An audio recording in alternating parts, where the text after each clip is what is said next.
Hey guys, how's it going? And today I am bringing you an Arizona game. It's actually the first Arizona game I played when I got this ship, and it was also when the Mikasa missions came out, so I took this ship out to test it, to see how I liked it, because really I bought it because it looks cool. I mean, look at those red turrets, and also historical value, but my other reason was I don't really have any other tier 6 ships. I have the Warspite, which is another battleship, but really that's all I have for tier 6.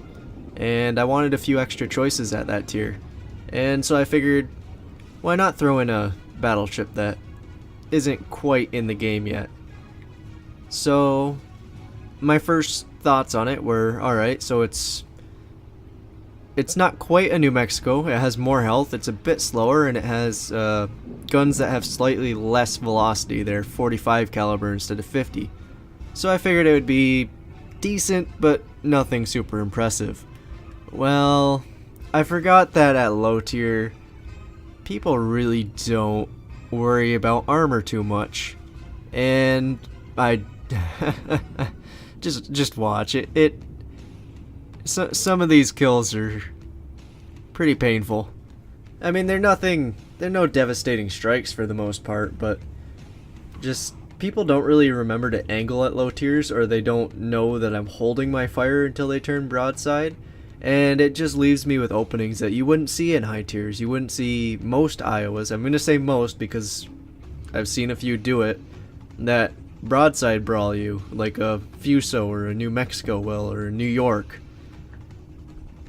And of course, when I started this match, I figured, alright, most of the team usually goes south. I'm gonna go north, see if I can pick up the few cruisers that usually go that direction, and grab a few early kills for myself. I'll try to drag a teammate or two up there with me to see what I can get as support. And of course, nobody follows me. I basically get no support up here, which didn't look good for the first part, especially for a few of my life choices up here, but it kind of works out in the end. And right now I'm kind of sizing up that Bedonye, who is stuck on the back of that island. And this Kuma just made a mistake. He just showed himself broadside to me, and he is firing armor piercing for some reason. And since it's a Kuma and he tried to angle, that Kuma has no armor, and there's a Citadel for me. He did bounce a couple shots, but nothing major. I took off over half his health. And as soon as he decides to turn broadside again, he can have some more. Because I was holding that gun until he did turn broadside. And of course I didn't get a Citadel when he was fully broadside, but I did take off another 6,000 health. So my front guns should be able to finish him off. And no. There's another 1,000, so it leaves him on perilously low health, and he beaches himself on the island. Will my teammates finish him? They haven't yet. I'll leave him to see if my teammates will finish him, because he is on low health, and there he goes. And I'll unload at this Furutaka, who is almost broadside to me too, and only take 2,000 off. I think I overled him a bit, as I started to worry about this island that I appear to be running into. And I just used damage control, so it's not looking good in the fire department, as my damage control starts to run out here. Will the...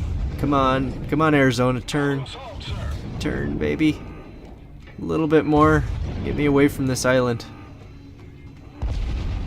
And it looks like I made it. Luckily, I had to turn broadside to... There's a Congo and a Fuso over there. And I had to turn broadside to him. Luckily, I didn't take any big hits. Oh, and there's that Bedonye who had set me on fire a couple of times. And since he's just poking out, I'm going to give him a nice welcome for that. Here's 3,000 health off your ship. And I seem to have found myself another island. I don't know if I wasn't really paying attention much this game, and sadly there goes my Königsberg that was up here supporting me. So we are down 3 ships to 1 of theirs that is lost, And I'm still not quite sure what that Badania is doing. He's taking some massive hits from the cruiser behind me. And he's just slowly sailing forward. Which is fine by me. I'll gladly shoot at him. Oh, he tried to speed up. Oh, there's a Citadel. So, yeah, that'll be his life down, bringing the scores back just a little bit as I try to move my ship away from the enemy fire so that I don't lose my whole ship. And somehow the whole team has turned around from the south and showed up behind this island that I was stuck on. So, not quite sure what happened there. Oh, have I ever said how much I love Cleveland's because they think they're invincible and they just sail broadside constantly? Yeah, here's a good example of that. 1 Citadel.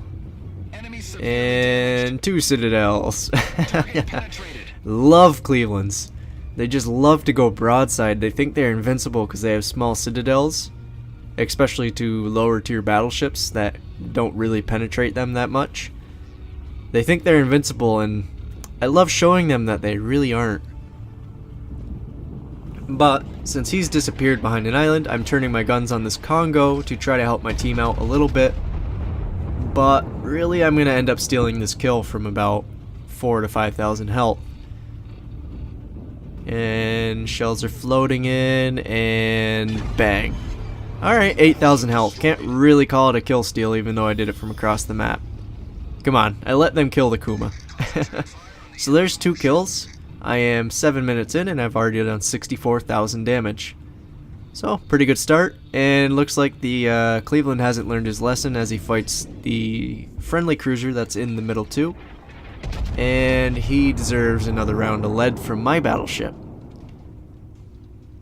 And bang, there's kill number 3, another Citadel for 3,000 damage. Goodbye, Cleveland. Thank you for playing. There's that Furutaka. He's a little pain because I don't think I really Citadeled him at all. I think I kept overleading his ship. I'm not entirely sure. I might have underlet him a few times, but all I know is I never really got a good hit on him. And he's not even fully upgraded. He doesn't have the Aoba guns. But there goes my shells, and alright, no, I did Citadel him. Alright. 7,000 damage, bringing me up to 75,000 damage with 6 Citadels and 4 kills. And I haven't even hit the 10-minute mark in the game. Which, this ship's slow, I can't chase down ships anyway. So I have to feast off of whatever comes into my range. And there's a New York. That looks pretty tasty. I'll take a bite out of that. Especially broadside. I can drop shells straight down into his deck. Might not Citadel him, but we'll see what happens.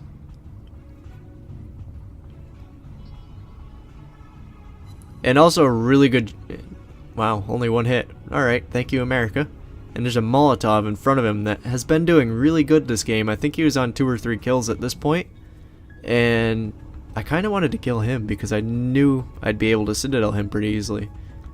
And our carriers are working together nicely. We have 2 carriers, and they were both cooperating and saying which ship they wanted to attack together. So they were using their low-tier planes to their full extent. And our Badania is not going to win that fight. He's against a battleship and a Molotov, which has tier 9 guns.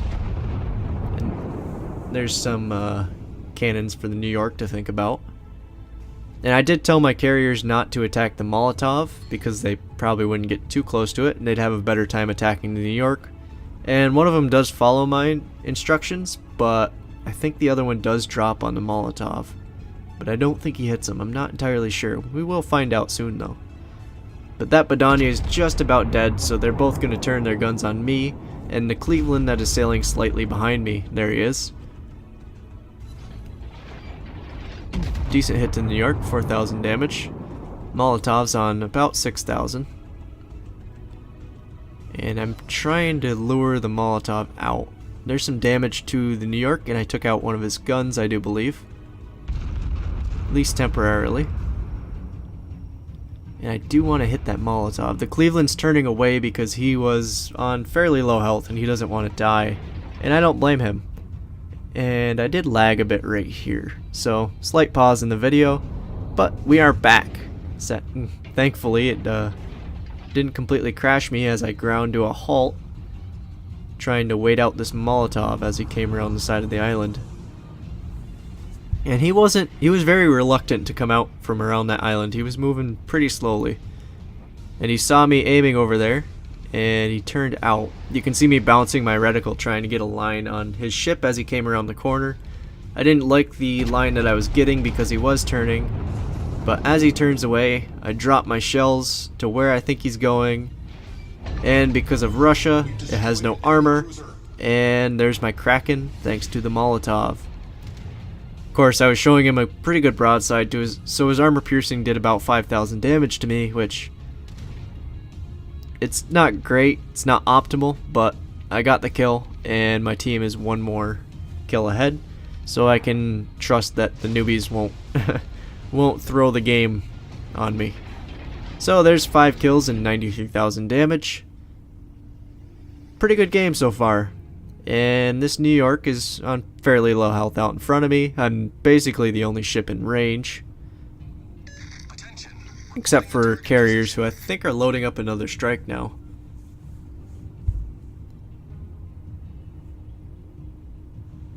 Come on, New York, show me your broadside. I'm holding my fire for you. I just want to give you a little lead present. There you go. Good boy. And come on. Give me that kill. Come on. It's a fairly broadside New York. It doesn't have that much armor. RNG, please. I did almost all his damage. Not damage. I did almost his whole health pool that he had left, and I left him on 980 health. RNG, please. American battleships. Can't you land one more shell for me, please? But I'll load up another salvo and I'll take off the remaining health that he has, I thought to myself. Sadly, I under-aimed that slightly. Bounced all but 2 shots, and since he popped repair, I did 2,000 damage to him, and completely didn't sink him, as the carrier's planes fly over me to try to continue their strike against the New York. But his damage repair party should be just about up, and he is still broadside to me, while I'm slightly angled to him. I'm at about 30 degrees, which is fairly optimal for US battleships, and drop some shells right through his deck and take him out at 3,000 health as the Cleveland gets some final damage in on him.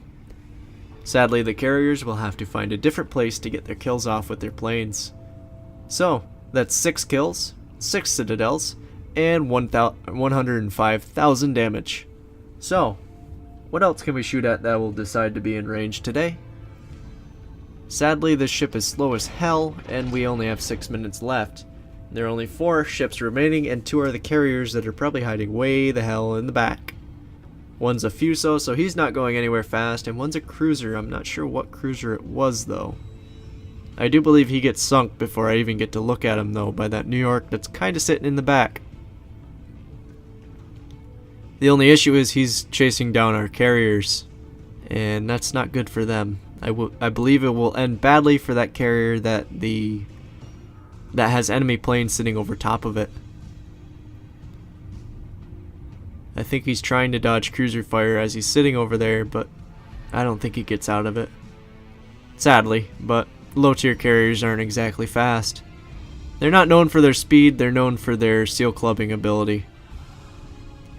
And I popped my scout plane to increase my range, loading up some salvos on that Fuso. I kind of waited for the carriers to drop so I'd know about where that Fuso is going to be, and let go with the salvo. Oh, it is that Furu. No, it's not the Furutaka. Come on, I sunk him. Fuso turned into my shots, I do believe. Come on, serve me well. And I overshot with all but 2, and those 2 shells that hit it actually bounced. Nice. America. So can we get another shot on him? Not really. How about this Furutaka? It is a different Furutaka, I do believe, because I did sink one of them. And our carrier's taking massive damage over there. So let's see if I can help him out and get some shots on this Furutaka.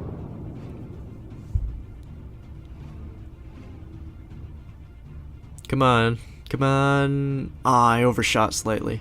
And I seem to always do that with the scout fighter. I'm not sure why, but I always overshoot the enemy ships. It's always shot over top of their ship, and it's not exactly where I want it to go. I'm not sure. Oh, there he goes. New York sunk him. I'm not sure if it's something with the targeting or something with how the aiming reticle looks when you're in spotter view, but I always seem to overshoot. I think a lot of it is when you're actually aiming at a ship without spotter. It kind of leads it for you. There is a slight assist in it, where you're not aiming at a spot of water in front of the ship. You're aiming at the ship if it were to travel in that direction. If you understand what I mean, you're not targeting a specific section of water like you think you are. You're targeting the ship, but you're giving it lead. Whereas when you're in spotter view, or you're not like targeting a ship specifically, like if your crosshairs aren't exactly on it, as in your auto targeting is on, I guess. I don't know, it's hard to describe. If your game isn't targeting that specific ship, or if your spotter's up, you're firing at a specific spot on the water. And I believe that's how spotter works. You're targeting a specific spot of water ahead of the ship. So instead of aiming at the ship itself, you're aiming at a spot, which a lot of times causes people to miss. But usually it works in close range combat, or if a ship is holding still and you know exactly where it was, aka your crosshairs were on it before it disappears. But I do believe when spotter's up, it acts kind of the same way, because I do seem to overshoot a lot, and I think it's a lot of me not realizing quite where my reticle is. But for now, I'm trying to save the Cleveland and blow this Fuso out of the water as our carrier sends a strike against it, and I do about 7,000 damage to it. Carrier gets 1, maybe 2 torpedoes into it. Yeah, looks like 2. As my shells bounce off of it, go figure. And he's on pretty low health.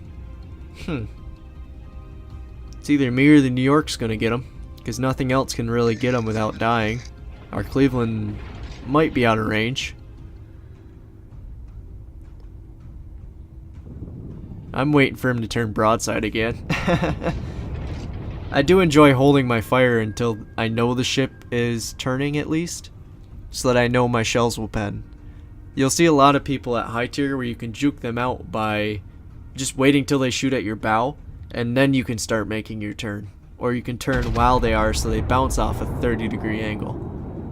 It's just a tip and trick you can use to fool less experienced players, I should say. And there's 2,000 damage to the Fuso as I'm just kind of lobbing shells at it as it sails away. But he is kind of turning broadside. He did pop his damage repair, so that 10,000 health is about all he'll have for a while. Less than 10,000 now that New York hit it. And sadly, there goes the Cleveland that was supporting me down south. I believe the Fuso sank him. But we will get revenge for him, whether it is me or the New York. Hopefully me. I wouldn't mind having 7 kills. If my guns would hit. Come on, come on. We need 10 points. We're 10 points behind. We have 30 seconds. A little over 30. We have about 45. We're 10 points behind. We cannot lose this. We just have to sink the Fuso. That's all we have to do, and he's on 1,000 health thanks to the New York. My guns are loaded, fired. I'm trying to swing the rear guns around to help as the Fuso seems to be aiming at me, so I angle against him. And there goes the Fuso, bringing it right back to a lead for us as the game goes into the 15-second countdown and giving me my 7th kill as an enemy carrier pops up right in front of me. Can I get some shots on him right before the game ends? I think I can. Come on, Shells, make it to him. Come on. Ooh, that looks like a good pattern. And 3 right through the deck. So, pretty nice game. Damage counter shows 115 right there. I think I did a little bit more because the damage against the carrier hadn't quite racked up. So, 7 kills in the Arizona on my first game out. 6 citadels and a lot of unhappy cruisers thanks to what I just did. Do I like this ship? Yeah. I definitely think it was a worthwhile buy, especially for like ranked seasons when they start at the tier 6 top tier. I think the not Arkansas, I think the Arizona will be a very good contender compared to the Warspite when I go to choose what battleship I'd like to play for tier 6 battles. Of course, it also depends what cruisers I have and what destroyers I have at that time. I might play them instead, but since I've played the Warspite the past 2 seasons, yeah, I think the Arizona will be a very good contender for that position. And when the French battleship, the Dunkirk, I think it's called the Dunkirk, I might be pronouncing that wrong, but when that comes out, I might like that even better. I'm not quite sure yet. It does have those quad guns in the front, and I do like bow-on gameplay, and it is the fastest battleship at tier 6, so we shall see when we get there. And of course, going into the first of the end screens shows I did do more damage than that damage counter at the end showed. I did 118,000 damage on my first time out in the... I keep trying to say Arkansas. I'm sorry. It's the Arizona. But I did 118,000 on my first time out with 6 citadels, mostly against the Cleveland. 56 targets hit, which I'd consider pretty good for these American guns. Only 1 plane shot down because none of the carriers ever came near me. And 7 kills. I really like that result, to be honest. I think most people would with a 7 kill game. Kraken's always worth it. And 500,000 credits to boot, which is a real moneymaker in my opinion. I do believe I have the credit earning screen after the battle, which I do believe I will show. 6,666 experience. Quite the even number, probably the most even number I've seen so far in this game. At least having the same number over and over and over and over. But hey, if it bodes well for this ship being out, I'll take it. Team scoreboards, of course, I wanted to show these. I scored almost 2,000 base experience with my 7 kill game. The New York, who was killing cruisers at the end, was doing pretty well. And of course our carriers did really well as they worked together and chipped away at the enemy team. As well, I just want to really commend them. I do believe I complimented them after this game too, because they worked together really well, and I really liked seeing that communication between the two. Even though they weren't in a division, they communicated throughout the battle. They said which targets they wanted to strike together with their limited, especially since they were bows, their limited striking capacity. And they worked really well together, so really good job to them. And also, good job to that Molotov. He really stuck it out for his team here. Scored almost almost 1,000 base experience on a loss. He got 3 kills, which is why I focused him pretty hard, because I didn't want to be focused by him. And he all around did a really good job, in my opinion, so great job to him. And finally, the earnings screen shows that this ship really brings in the credits. I'm not sure if it's as much as a tier 8, but if you don't have the budget to buy something like a Tirpitz or an Otago, I definitely suggest the Arizona, because it did bring in almost 500,000 credits. And I realize that's on a pretty good game. And it is a premium account, but even if your ship sank, it's a premium, so it doesn't cost a whole lot to repair. And even if you didn't have a premium, you'd still be earning 300,000 credits, which I'd say is a pretty good chunk. So, I hope you guys enjoyed this replay. I thought it was a pretty fun game, especially for a first outing in my Arizona. And I hope you guys have a great time out there. Good luck on the waves. See you out there, and have a good day.